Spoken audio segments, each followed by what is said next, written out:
Hello again everyone, welcome back again di Bitcoin Update. Happy Friday. Guys, tadi saya sudah upload satu video sebetulnya, cuman pas ngecek dan dikasih tahu sama teman-teman dia lagi, ternyata gak ada suara videonya. Thank you very much ya buat teman-teman yang udah remind. By the way guys, ya, saya harus mengulangi update yang tadi saya coba jelaskan, saya coba sampaikan di previous video. Pertama-tama mulai dari thank you very much buat kalian yang udah likes ya di previous video. 500 likes sudah tercapai, itu artinya kita akan ada live streaming menyambut penutupan candle pada bulan Agustus, yang artinya kisaran mungkin besok ya, hari Sabtu teman-teman sekalian. Lalu ya, itu aja ya pengumuman pentingnya teman-teman. Sama tadi sebenarnya saya pengen ajak kalian juga untuk saya pengen tanya sih, kalian interested nggak kalau saya bikin satu video study time mungkin untuk hari Minggu, kita post di hari Minggu, ngebahas tentang pengertian swing high dan swing low serta cara mencari swing high dan swing low-nya. Ya, kalau kalian interested, type di study time di kolom komen. Oke? So guys, kemarin saya belum update untuk altcoins, tapi saya ada post 2 analysis tentang altcoins. Itu bisa dicek di Telegram. Ada satu Renzo dan satu Litecoin dari salah satu atau salah dua komen di previous video update yang Ethereum dan Popcat. The first comment di video ini nanti akan saya jadikan update video aja kali ya untuk nanti malam di altcoins update-nya. Dan itu akan saya update juga setelah data PCE. Oke? Jadi agak kemalaman dikit. Nah teman-teman, hari ini untuk market yang paling diantisipasi adalah Core PCE Price Index dan PCE Price Index. Ini adalah inflation report untuk periode bulan Agustus. Maksud saya untuk periode bulan Juli, dan menjadi satu data kunci juga untuk kita ngelihat ya bagaimana volatilitas market malam hari ini akan dibawa. Oke, kalau kemarin kita ngelihat data GDP sebenarnya relatif positif, tapi kalau kita perhatikan langsung ya terhadap market itu nggak memberikan pengaruh yang gimana banget. Malah kecenderungan dibanting ya setelah masuk jam 1 pagi atau jam 2 pagi lebih kurangnya. Jadi ada tekanan jual yang lumayan impulse di situ. Tapi overall kalau saya boleh berpendapat, memang GDP yang seperti saya jelaskan di previous video update harusnya nggak akan ngaruh-ngaruh banget. Karena ini data revisian dari data preliminary yang dirilis pada bulan sebelumnya. Nah, yang penting adalah nanti malam, yaitu inflation report. Di sini akan sangat, ya bisa dibilang akan sangat krusial, dan kalau misalkan angkanya nih seandainya dirilis sesuai dengan forecast-nya, ini hanya menguatkan naratif dari yang dibangun oleh The Federal Reserve atau si Jerome Powell, mengatakan bahwa mereka melihat inflation itu ya harus lebih banyak evidence sampai akhirnya mereka yakin bahwa inflation ini udah benar-benar terkendali. Namun kalau misalnya angka yang dirilis betul-betul naik jadi 2,7% atau 2,6% untuk PCE Price Index-nya, ini artinya kondisi daripada Jerome Powell sendiri yang menjelaskan bahwa saat ini dia nggak perlu secara agresif memangkas suku bunga karena satu, tidak ada kondisi crash landing, atau bisa dibilang ya mereka meyakini kalau soft landing masih bisa terrealisasi. Salah satu data pendukungnya apa? Jobless claim yang angkanya turun, kemudian mereka berpandangan kalau unemployment rate itu seasonality atau mungkin sementara. Kemudian yang lainnya adalah data-data seperti core retail sales yang angkanya naik 1% dan GDP yang kembali direvisi, di mana pada bulan lalu rilis datanya 2,8%, ternyata GDP-nya naik jadi 3%. Ya, terlepas dari apa yang mendorong GDP itu untuk naik, seperti misalkan ya US kembali mengambil utang, kemudian M2 money supply juga terus bertambah naik perlahan-lahan, ya itu kan pasti akan mempengaruhi dong, karena ada faktor government spending di situ. Oke, jadi kalau misalkan government butuh uang untuk mereka istilahnya pakai ya, misalkan buat di health services atau healthcare, kemudian buat perang juga salah satunya ya teman-teman, itu masuk dalam anggaran belanjanya negara ya. Dan itu artinya ketika bertambah hutang, government spending kan juga meningkat. Nah, secara nggak langsung itu akan mempengaruhi GDP. Ya, otomatis di sini kalau kita lihat saya nggak tahu ya, apakah kalian akan anggap ini sebagai bagian dari manipulasi data menjelang US election dan lain sebagainya. Karena itu sifatnya kan adalah teori ya, teori konspirasi ya. Atau mungkin teori yang bisa dibilang tidak bisa dijelaskan, bukan tidak bisa dijelaskan sih, tidak ada validasinya gitu kan, membuktikan ke arah sana gitu. Mungkin dari berbagai data yang kita coba perhatikan dari durable goods order, kemudian home sales dan lain-lain, ya memang demikian. Terlihat seakan-akan ini sedang dimanipulasi data-data tersebut. Namun, kalau bagi saya melihatnya secara sederhana, kita mengatakan bahwa US election ini adalah salah satu faktor penting di dalam government US ya untuk saat ini. Dan itu artinya kalau kita memperhatikan dengan seksama, tampaknya apa yang dilakukan oleh the Federal Reserve salah satunya adalah memastikan stabilitasan ekonomi itu tetap berlangsung menjelang pemilu. Nanti setelah pemilu kalau misalnya mau dibikin bobrok, ya bobrok aja gitu kan, cepat teman-teman. Prosesnya bisa set. Tapi kalau misalkan saat ini menjelang pemilu, mereka pasti pengennya kan stabil-stabil, tenang-tenang, kalem gitu ya. Jangan sampai ada guncangan-guncangan terutama diakibatkan oleh kondisi ekonomi. Jadi resesi ekonomi berlangsung menjelang pemilu itu bakal parah banget teman-teman sekalian.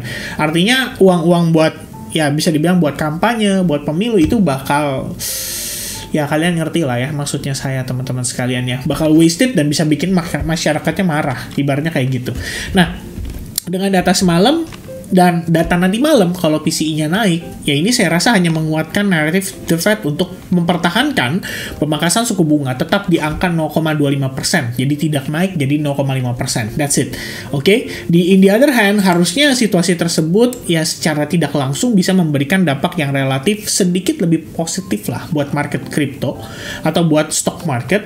Kenapa? Karena mungkin ya saya nggak tahu juga sih sebenarnya yang nanti dilihat oleh market secara spontan tuh apa? Apakah mereka lihat angka inflasinya, terus menurut mereka, wah gawat nih kalau inflasinya naik, nanti The Fed nggak jadi pangkas suku bunga September.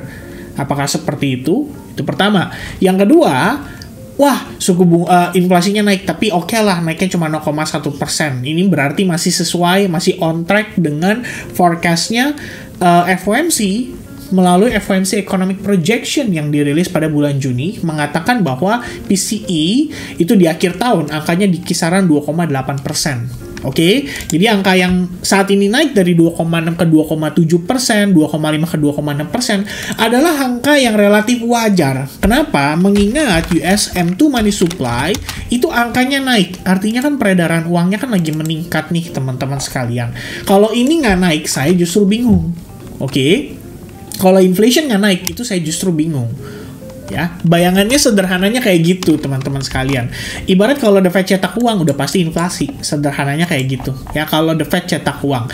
Lantas bagaimana dengan penambahan likuiditas di market? Sama, ikut berpengaruh karena artinya uang beredar di market itu bertambah dong, dan itu artinya melemahkan nilai dolar walaupun nggak secara signifikan banget tapi bertahap dan hal tersebut sangat berpengaruh. Lebih kurangnya kayak gitu guys. Oke, so for now dengan pertimbangan tersebut ya, kita akan lihat ya, ini by the way analisis semalam, atau lebih tepatnya kemarin. Ya, so far sih sejalan. Oke, so far sejalan. Kita masuk ke area fair value gap and then dapat rejection yang lumayan impulsif. Namun, tadi di previous video, saya coba jelasin ke teman-teman bagaimana saya ngelihat Bitcoin pergerakannya saat ini. Kalau lihat dari daily perspektif, satu yang saya highlight adalah exponential moving average 21 menjadi resistance pada pergerakan kemarin. Itu pertama. Yang kedua teman-teman sekalian, yang saya pengen highlight lagi adalah dari sisi indikator. Kita bisa lihat MACD itu sedang dalam keadaan crossing ke bawah lagi. Ini berarti bisa menjadi indikasi untuk bearish secara jangka pendek. Oke, nah, itu bisa jadi concern. Namun, apakah di sini kita bisa menentukan bottom dan top dari suatu pergerakan? Biasanya Bitcoin menjelang dia menentukan range area top dan bottom, indeks dari MACD itu bisa naik sampai 5.000 bahkan minus 5.000. Nah, saat ini indeks dari MACD pun kalau kita ngelihat secara jangka pendek, ini saja setuju kalau market itu sebetulnya lagi dalam keadaan konsolidasi. Ya, even buat MACD-nya sendiri dia membentuk triangle, jadi semakin menyempit ya. Dan dari sisi stochastic RSI menunjukkan kita memasuki range area oversold. It means ya ada probabilitas lah market bisa naik dulu, rebound dulu tipis gitu ya. Mungkin untuk ngetes kayak ke area inverse fair value gap yang ada di kisaran range 61.800-an. Dan di saat yang sama, kalau saya sih berpendapatnya gini teman-teman. Kita ngelihat tekanan jual Bitcoin ini impulse. Naik korektif, maka sederhananya ini bisa jadi A, B, sorry, my bad guys, ya. Lebih ke A, B, and then potentially C wave, corrective wave. Jadi jatuhnya ini kayak kita bilangnya adalah 3 koreksi wave ya, before another push to the downside. Ya, kita nggak tahu apakah itu akan terjadi atau tidak, karena ya personally teman-teman sekalian ya, jujur agak sulit menganalisa market yang posisinya tuh lagi relatif konsolidasi atau relatif ranging aja di range price yang sama, back and forth, back and forth, back and forth. Oke, hanya maju mundur, maju mundur, maju mundur, maju mundur, nggak kemana-mana, teman-teman. Dan itu sudah berlangsung dalam waktu yang cukup lama. Bahkan kalau misalnya kalian lihat ya, ini katakanlah kita marking di area $60.000. Kamu perhatikan $60.000. Spending waktu di atas, spending waktu di bawah, spending waktu di atas, spending waktu di bawah, spending waktu di atas, spending waktu di bawah, dan sekarang di bawah lagi, sempat di atas. Kita cuma mondar-mandir doang. Maka teman-teman sekalian, kalau Anda adalah investor spot, cukup chill, relax, and wait. Oke? Karena cycle ini belum selesai. Kita bisa taunya dari mana teman-teman? Ya karena memang kita ngelihat historical movement, historical data. Dan setelah kemarin after halving kita mencapai ATH baru, yes memang di cycle probably different, tapi setelahnya saya ngelihat kondisinya sama. Oke, after halving rata-rata memang butuh waktu 5-6 bulan sebelum akhirnya big move dan exponential itu terjadi. Jadi untuk saat ini, kalau Anda investor di spot atau Anda pegang Bitcoin memang untuk store of value, ya udah santai aja. Manfaatkan aja kesempatan ketika kamu dapatkan dip atau relatif murah menurut kamu bisa manfaatkan untuk DCA. Oke, jadi kalau gue pengen DCA nih, hari ini ada cash nih, ya kan? Mungkin memang di spare untuk belanja di Bitcoin. Ya udah, santai sedikit, tunggu dip, and then begitu dapat dip, oke, masuk saatnya beli. Lebih kurang mungkin idenya kayak gitu teman-teman sekalian. Meanwhile kalau buat kita yang trading, ya kita trading juga nggak bisa di swing. It means apa? Yang saya bisa lakukan hanya trading jangka pendek aja, short term, scalping, day trading. Oke, ngelihat market, oke ini bias hari ini gimana? Ya buat saya personally tadi saya ngelihat ya, saya share sama teman-teman di advance group. Ini kan ada waktu ya, kita bisa bilang waktu menjelang PCE price index release nih nanti jam 7.30 malam. Ya udah masih ada waktu berapa lama, ya udah kita ngelihat aja bagaimana progresnya. Kalau misalkan bagi saya di sini secara sederhana memang kita ngelihat ada potensi untuk market bisa mengalami rebound singkat, ya udah why not gitu. Ya saya sih manfaatkan teman-teman sekalian untuk trading scalping aja. Ya, ini saya sharing di sini ya. Idenya starting dari sini. Terlihat di 15 minute, I'm expecting a bit pullback and then expecting untuk dia naik. Ya kalau teman-teman yang paham harusnya udah ngerti bisa manfaatkan situasi ini sebagai momentum untuk melakukan scalping. Ya, saya sudah share dari tadi teman-teman, sekitar jam 2-an lah BTC dari setelah tadi malam turun, and then kita ngeliat dia start rebound, ya saya pikir ini yang mau scalping moment bisa naik, bisa dipertimbangkan ya untuk manfaatkan jangka waktu pendek. Dan ya saya pikir ya ini udah jatuhnya lebih ke ya kita ngelihat yang penting directionnya kalau bisa sesuai dulu dengan ekspektasi kita, jadi kita scalping juga untuk trading jangka pendek aja, masuk nanti begitu dekat-dekat New York ya profit berapa keluar dulu lah ya, secure dulu. Karena kenapa? Satu, kita juga mendekati closing candle monthly.